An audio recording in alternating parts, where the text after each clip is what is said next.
So why is structure important, and what tips do you have for structure?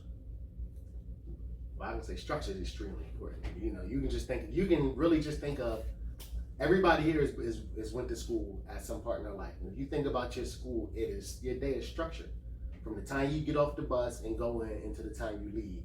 And if you think about how your kid operates, even during the Saturday, your kid still operates off of that school structure. You know, you don't think about it. They wake up talking about, hey mom, can I get some breakfast? Because at this certain time is when they eating breakfast at school. When they talk about, hey, I need something to eat this lunchtime, it's the time that they eat at school at lunch. So that structure sort of follows them. So as long as you keep the same structure that is already instilled in them through school, it kind of makes your day easier because you just flow from section to section to section. So your kid already knows at this certain time in school, we doing circle time. From circle time, we go to work. From work time, we go to our break. From break time, we go to the bathroom. So, you know, as long as you follow that structure, it makes your day easier. It makes everything simpler. And the kid knows exactly where to go and what he's supposed to do at that time. And it's never like, Mom, what am I supposed to do? Because now you can just hold up your schedule. Right here. It's 12 o'clock, you on break. You get back on at 12:30. So, you know, it's kind of good to always have that structure because it makes your day so much easier. Yeah, I think you hit the nail right on the head with that one. Just creating that schedule and just having that structure, it makes life so much more easy. Yeah, it's like muscle memory, right, for the kid. Yes. And one thing that I'll just add to that is with structure, keep in mind if you're home, one day at your home, you can make a schedule if you're also working from home that benefits both of you. Yes. So if you know that it's hard for you to get work done when you're both working at the same time, and you want to take those early hours between 6 and 10, then let your child start at 10 and then go from 10 to maybe 5. If you know that you can work during breaks, like when they're eating, then work during breaks. Right. You know, it doesn't have to be a traditional schedule. Their day can end at 5 o'clock as opposed to ending early, and you can chop it up and make it different than the school schedule. It doesn't have to be the school schedule. So Right. just something that I was thinking about, you know, as far as schedule, because everybody's schedule and work schedules are different as well. So what can parents do to supplement learning? Because, you know, in school they have a lot of different activities that also help you to learn. You know, it's experiential learning. So what can they do? I think one of the things, like we spoke about before, is just if they have that technology at home and they have the Wi-Fi, just using the internet. You go to Google, you can type in anything from, you know, grade 3 worksheets to high school math worksheets. So everything is right there on the computer that you can just pull it up, and students are able to work via the internet. Or there's just a ton of workbooks that you can also be provided for the students too, even if you go to like the dollar store. Dollar store have workbooks for students that they can be completing at home and on the weekends to keep them busy, so that they don't have that summer learning loss. That we know that affects students throughout the summertime. So just being aware of what's out there and what you're able to get your hands on is very critical and important during this time. Okay. Yeah. Well, Mr. Kenyatta sort of summed that one right on up. Okay. Everything we like. That's right. So what about like the field trips and, you know, the other things that they do that aren't traditional learning? So field trips, you know, most of your zoos right now, you can actually go on the website and they actually are doing virtual zoo trips where you can go in and it has the camera showing the bears, the lions, the tigers.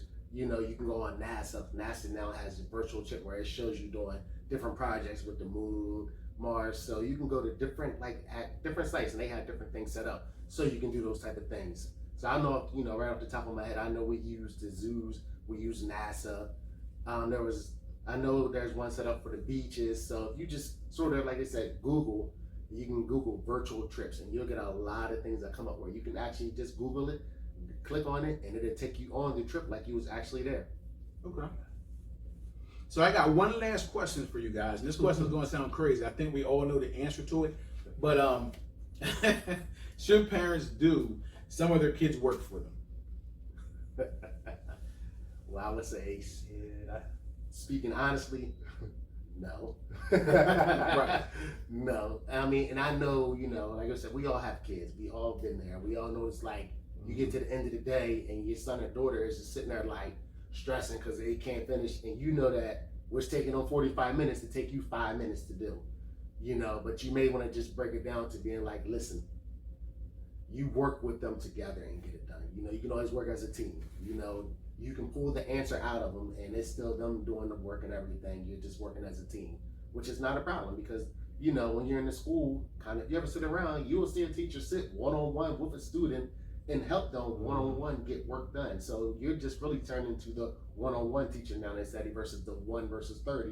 It's one-on-one. So that's kind of where you're at when you're helping. But I would technically say, no, do not do the work for them.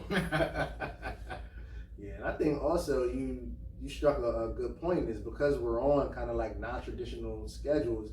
If the student is becoming frustrated with the work, they can always just take a break and come back to it. And then one of the other things you said that was good is sitting down with the student to help them complete it. I think that's a great opportunity for that one-on-one time between a student and a parent, or a child and a parent, to be engaged doing something positive together. I think we cannot miss those opportunities during this time at home.